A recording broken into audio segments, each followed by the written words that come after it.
نبی اسلام نے ارشاد فرمایا لا تحاسدوا، تم آپس میں حسد بھی نہ کرو، ولا تناجشوا،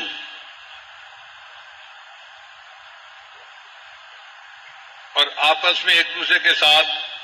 کوئی برا معاملہ بھی نہ کرو، ولا تباغضوا، نہ ایک دوسرے سے بغض رکھو، ولا تدابروا، نہ ایک دوسرے کی طرف سے منہ موڑو، ولا یبیع بعضکم علی بیع بعض، نہ ایک بندے کی سودے کے اوپر دوسرا بندہ اپنا سودا کرے۔ ایسا ہوتا ہے نا کہ ایک بندہ سودا کر رہا ہے، دوسرا اس کے سودے کو خراب کرنے کے لیے قیمت بڑھا دیتا ہے۔ اب وہ جو قیمت بڑھا دیتا ہے اس نے پہلے کے ساتھ برا سلوک کیا، تو نبی علیہ السلام نے منع کیا کہ جب تمہیں پتہ ہے کہ ایک بندے کے سودے کی بات چل رہی ہے، تم اس کے سودے کو خراب مت کرو، اس کی قیمت کو خواہ مخواہ مت بڑھاؤ۔ وَكُونُوا عِبَادَ اللَّهِ إِخْوَانًا، اور اللہ کے بندو بھائی بھائی بن کر زندگی گزارو۔ المسلم اخو المسلم،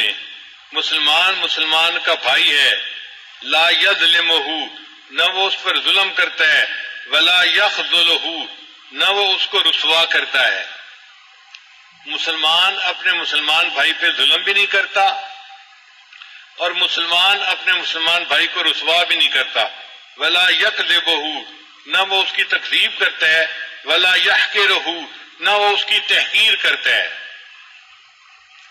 التقویٰ ہاہنا، نبی علیہ السلام نے سینے کی طرف اشارہ کر کے فرمایا تقویٰ یہاں ہے، تقویٰ یہاں ہے، تقویٰ یہاں ہے۔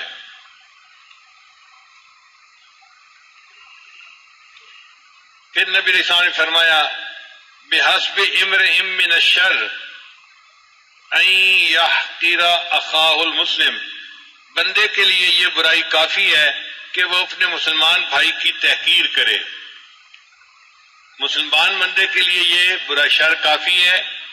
کہ وہ اپنے مسلمان بھائی کی تحقیر کرے۔ کل المسلم علی المسلم حرام دمہ و مالہ و عرضہ، ہر مسلمان پر دوسرے مسلمان کا خون، اس کا مال اور اس کی عزت حرام ہے، یعنی کوئی دوسرے کے جان کو بھی نقصان نہیں پہنچا سکتا اور مال کو بھی نقصان نہیں پہنچا سکتا اور عزت آبرو کو بھی نقصان نہیں پہنچا سکتا۔